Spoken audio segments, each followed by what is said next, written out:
SIR প্রতিবাদে আরো বড় আন্দোলনের হুঁশিয়ারি। পরবর্তী কর্মসূচি নিয়ে আজ বৈঠক তৃণমূল নেত্রীর। আজ অভিষেকের বাড়িতে সংসদীয় দলের সঙ্গে মিটিং। বাজেট অধিবেশনের রণকৌশল নিয়েও আলোচনার সম্ভাবনা। সংসদে তৃণমূলের কৌশল নিয়ে আলোচনার সম্ভাবনা।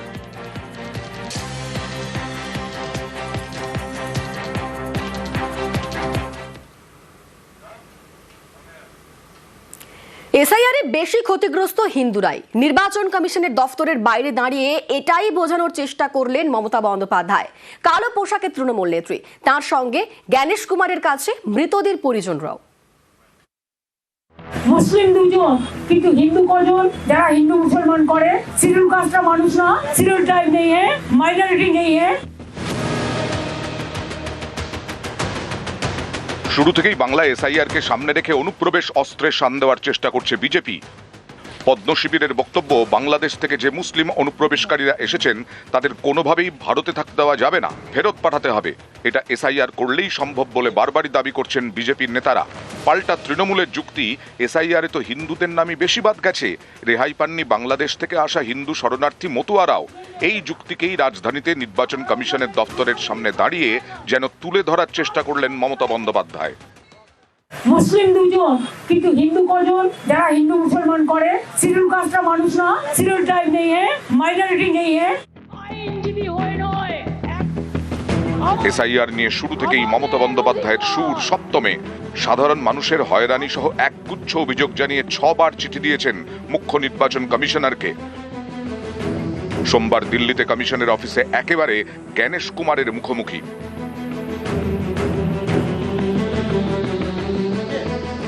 তার আগে নজিরবিহীন ছবি রাজধানীর রাজপথে। প্রতিবাদের প্রতীক হিসেবে কালো পোশাকে কমিশন দপ্তরে পৌঁছন মমতা বন্দ্যোপাধ্যায় এবং অভিষেক বন্দ্যোপাধ্যায়, সঙ্গে আরো 12 জন, যাদের কারো পরিজন এসআইআর আতঙ্কে মারা গেছেন বলে অভিযোগ। কেউ আবার বেঁচে থেকেও কমিশনের তালিকায় মৃত বলে দাবি। কমিশনের দপ্তরের বাইরে দাঁড়িয়ে প্রত্যেকের পরিচয় দেন মমতা বন্দ্যোপাধ্যায়। इन्होंने बीएलओ, इनका घर का था हाजदा, टाइगर मैन, माझी मंडी, माझी देखो ट्राइबल है, एससी देखिए मुर्मू है, पॉपुलर चंद्र जी एससी नंदलाल राम देखिए, ये लोग माइनॉरिटी का है। কর্মকার তুমি বলো। সর্দার। মুসলিম দুজন কিন্তু হিন্দু কজন? যারা হিন্দু মুসলমান করে, শিডিউল কাস্টটা মানুষ না, শিডিউল ট্রাইব নেই, মাইনরিটি নেই। देखिए बोल दिया है डेड वोटर है। আমি জীবিত মানুষ কিন্তু আমি হচ্ছি মৃত।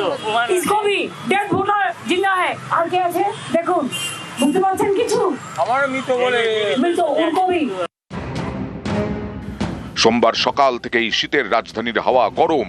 বিকেলে নির্বাচন কমিশনের দফতরে যাওয়ার আগে সকাল থেকেই তৃণমূল নেত্রীর সুর সপ্তমে।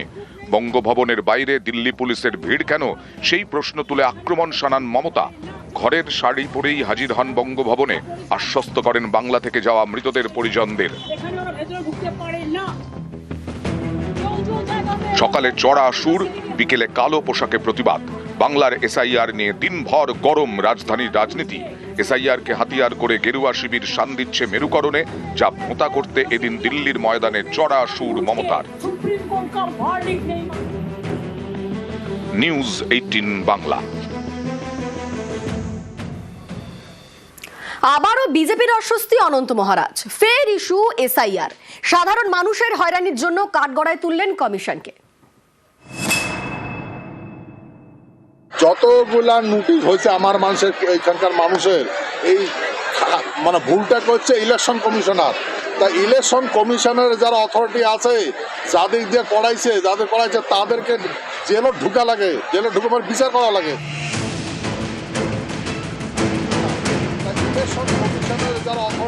উত্তরবঙ্গে বিজেপির বড় ভরসা রাজবংশী ভোট। অনন্ত মহারাজ এই রাজবংশীদের স্বঘোষিত মহারাজ, বিজেপি রাজ্যসভার সাংসদ। তিনি যা বললেন তা বিজেপির কাছে আবারও বিড়ম্বনা বাড়ালেন বলেই অনেকের মত। রবিবার কোচবিহার 2 নম্বর ব্লকের সিদ্ধেশ্বরী গ্রামে এক অনুষ্ঠানে এসআইআর নিয়ে সুর চড়ান অনন্ত মহারাজ। শুনানিতে সাধারণ মানুষের হয়রানির অভিযোগে সরব হন, নিশানা করেন কমিশনকে। এই যেটা প্রক্রিয়া চালাইছে, এই রুট ম্যাপটা ভুল আছে। মুই যেটা জানো, মোর ব্যক্তিগত মত, ভুল আছে। যতগুলা নোটিশ হয়েছে আমার মানুষের, এখানকার মানুষের এই মানে ভুলটা করছে ইলেকশন কমিশনার। তা ইলেকশন কমিশনের যারা অথরিটি আছে যাদের দিয়ে করাইছে তাদেরকে জেলে ঢুকা লাগে, জেলে ঢুকে বিচার করা লাগে। তোর বাপের নাম আলাদা, তুই আলাদা রাখছিস, স্পেলিং আলাদা, তুই আলাদা কেন করে লিখছিস, একজন বয়স আলাদা, তুই আলাদা কেন করে লিখছিস। আগের যেগুলো কর্মচারী আসলে ধরি জেলে ঢুকাও, ঢুকে এলে ঠিক কর, আগত ধরি জেলে ঢুকাও।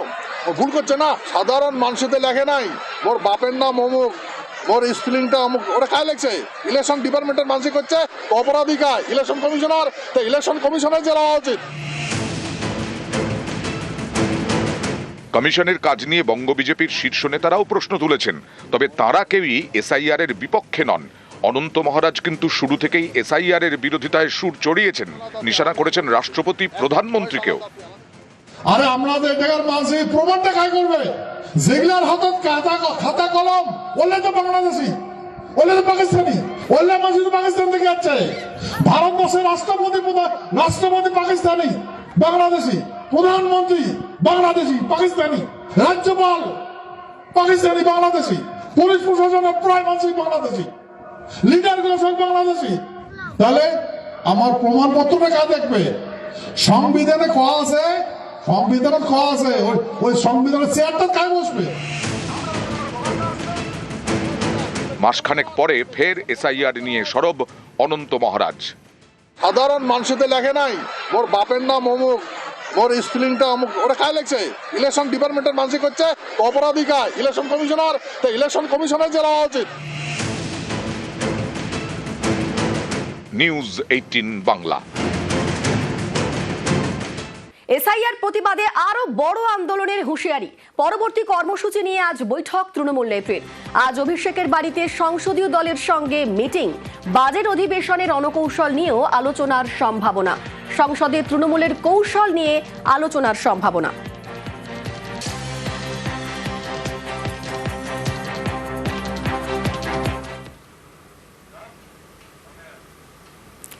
এসআইআরে বেশি ক্ষতিগ্রস্ত হিন্দুরাই। নির্বাচন কমিশনের দফতরের বাইরে দাঁড়িয়ে এটাই বোঝানোর চেষ্টা করলেন মমতা বন্দ্যোপাধ্যায়। কালো পোশাকে তৃণমূল নেত্রী, তার সঙ্গে জ্ঞানেশ কুমারের কাছে মৃতদের পরিজনরাও। মুসলিম দুজন কিন্তু হিন্দু কজন? যারা হিন্দু মুসলমান করে, শিডিউল কাস্টটা মানুষ না, শিডিউল ট্রাইব নেই, মাইনরিটি নেই।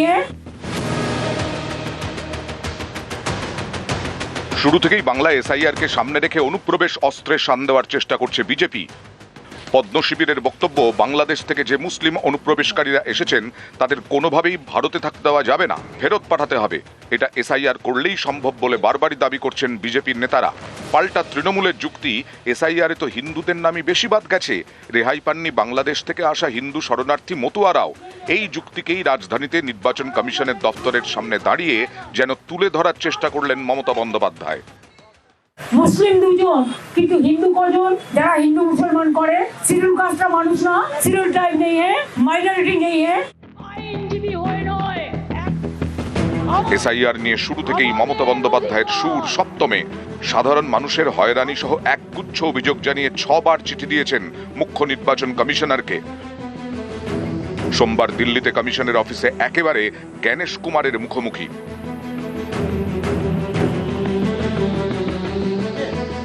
তার আগে নজিরবিহীন ছবি রাজধানীর রাজপথে। প্রতিবাদের প্রতীক হিসেবে কালো পোশাকে কমিশন দপ্তরে পৌঁছন মমতা বন্দ্যোপাধ্যায় এবং অভিষেক বন্দ্যোপাধ্যায়, সঙ্গে আরো 12 জন, যাদের কারো পরিজন এসআইআর আতঙ্কে মারা গেছেন বলে অভিযোগ, কেউ আবার বেঁচে থেকেও কমিশনের তালিকায় মৃত বলে দাবি। কমিশনের দপ্তরের বাইরে দাঁড়িয়ে প্রত্যেকের পরিচয় দেন মমতা বন্দ্যোপাধ্যায়। इन्होंने बीएलओ, इनका घर का था हाजरा, टाइगर मैन, माझी मंडी, माझी देखो ट्राइबल है, एससी देखिए मुर्मू है, पॉपुलर चंद्र जी एससी नंदलाल राम, देखिए ये लोग माइनॉरिटी का है। কর্মকার তুমি বলো? সর্দার। মুসলিম দুজন কিন্তু হিন্দু কজন? যারা হিন্দু মুসলমান করে, শিডিউল কাস্টটা মানুষ না, শিডিউল ট্রাইব নেই, মাইনরিটি নেই। देखिए बोल दिया ये डेड वोटर है। আমি জীবিত মানুষ কিন্তু আমি হচ্ছি মৃত। इसको भी डेड वोटर जिंदा है। আর কে আছে দেখুন, বুঝতে পারছেন কিছু? আমার মৃত বলে মৃত, उनको भी। সোমবার সকাল থেকেই শীতের রাজধানীর হাওয়া গরম। বিকেলে নির্বাচন কমিশনের দফতরে যাওয়ার আগে সকাল থেকেই তৃণমূল নেত্রীর সুর সপ্তমে। বঙ্গভবনের বাইরে দিল্লি পুলিশের ভিড় কেন, সেই প্রশ্ন তুলে আক্রমণ শানান মমতা। ঘরের শাড়ি পরেই হাজির হন বঙ্গভবনে, আশ্বস্ত করেন বাংলা থেকে যাওয়া মৃতদের পরিজনদের। সকালে চড়া সুর, বিকেলে কালো পোশাকে প্রতিবাদ। বাংলার এসআইআর নিয়ে দিনভর গরম রাজধানীর রাজনীতি। এসআইআরকে হাতিয়ার করে গেরুয়া শিবির শান দিচ্ছে মেরুকরণে, যা ভোঁতা করতে এদিন দিল্লির ময়দানে চড়া সুর মমতার। নিউজ 18 বাংলা। আবারও বিজেপির অস্বস্তি অনন্ত মহারাজ। ফের ইস্যু এসআইআর। সাধারণ মানুষের হয়রানির জন্য কাঠগড়ায় তুললেন কমিশনকে। যতগুলা নোটিশ হয়েছে আমার মানুষের, এখানকার মানুষের এই মানে ভুলটা করছে ইলেকশন কমিশনার। তা ইলেকশন কমিশনের যারা অথরিটি আছে, যাদের দিয়ে করাইছে তাদেরকে জেলে ঢুকা লাগে, জেলে ঢুকে বিচার করা লাগে।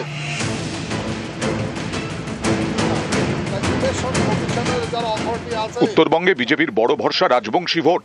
অনন্ত মহারাজ এই রাজবংশীদের স্বঘোষিত মহারাজ, বিজেপি রাজ্যসভার সাংসদ। তিনি যা বললেন তা বিজেপির কাছে আবারও বিড়ম্বনা বাড়ালেন বলেই অনেকের মত। রবিবার কোচবিহার 2 নম্বর ব্লকের সিদ্ধেশ্বরী গ্রামে এক অনুষ্ঠানে এসআইআর নিয়ে সুর চড়ান অনন্ত মহারাজ। শুনানিতে সাধারণ মানুষের হয়রানির অভিযোগে সরব হন, নিশানা করেন কমিশনকে। এই যেটা প্রক্রিয়া চালাইছে, এই রুট ম্যাপটা ভুল আছে। মুই যেটা জানো, মোর ব্যক্তিগত মত, ভুল আছে। যতগুলা নোটিশ হয়েছে আমার মানুষের, এখানকার মানুষের এই মানে ভুলটা করছে ইলেকশন কমিশনার। তা ইলেকশন কমিশনের যারা অথরিটি আছে, যাদের দিয়ে করাইছে তাদেরকে জেলে ঢুকা লাগে, জেলে ঢুকে বিচার করা লাগে। বাপের নাম আলাদা, তুই আলাদা রাখছিস, স্পেলিং আলাদা, তুই আলাদা কেন করে লিখছিস, একজন বয়স আলাদা, তুই আলাদা কেন করে লিখছিস। আগের যেগুলা কর্মচারী আসলে ধরি জেলে ঢুকাও, ঢুকে এলে ঠিক কর, আগত ধরি জেলে ঢুকাও। ভুল করছে না, সাধারণ মানুষদের লেখে নাই মোর বাপের নাম অমুক, মোর স্পেলিংটা অমুক, ওরা কায় লেখছে? ইলেকশন ডিপার্টমেন্টের মানুষ করছে, অপরাধী কায়? Election commissioner. তো ইলেকশন কমিশনার জেলা হওয়া উচিত। কমিশনের কাজ নিয়ে বঙ্গ বিজেপির শীর্ষ নেতারাও প্রশ্ন তুলেছেন, তবে তারা কেউই এসআইআর এর বিপক্ষে নন। অনন্ত মহারাজ কিন্তু শুরু থেকেই এসআইআর এর বিরোধিতায় সুর চড়িয়েছেন, নিশানা করেছেন রাষ্ট্রপতি, প্রধানমন্ত্রীকেও। আরে আমাদের জায়গার মানুষ প্রমাণটা কাই করবে? যেগুলার হাতত খাতা কলম, ওলে তো বাংলাদেশি, ওলে তো পাকিস্তানি, ওলে মানুষ পাকিস্তান থেকে যাচ্ছে। ভারতবর্ষের রাষ্ট্রপতি পাকিস্তানি বাংলাদেশি, প্রধানমন্ত্রী বাংলাদেশি পাকিস্তানি, রাজ্যপাল পাকিস্তানি বাংলাদেশি, পুলিশ প্রশাসনের প্রায় মানুষ বাংলাদেশি, লিডারগুলো সব বাংলাদেশি। তাহলে আমার প্রমাণপত্রটা কাজ দেখবে? সংবিধানে খোয়া আছে,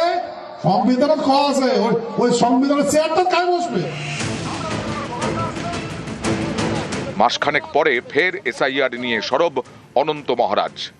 সাধারণ মানুষদের লেখে নাই মোর বাপের নাম অমুক, মোর স্পেলিংটা অমুক, ওরা কায় লেখছে? ইলেকশন ডিপার্টমেন্টের মানুষ করছে, অপরাধী কায়? Election commissioner. তো ইলেকশন কমিশনার জেলা হওয়া উচিত। নিউজ 18 বাংলা।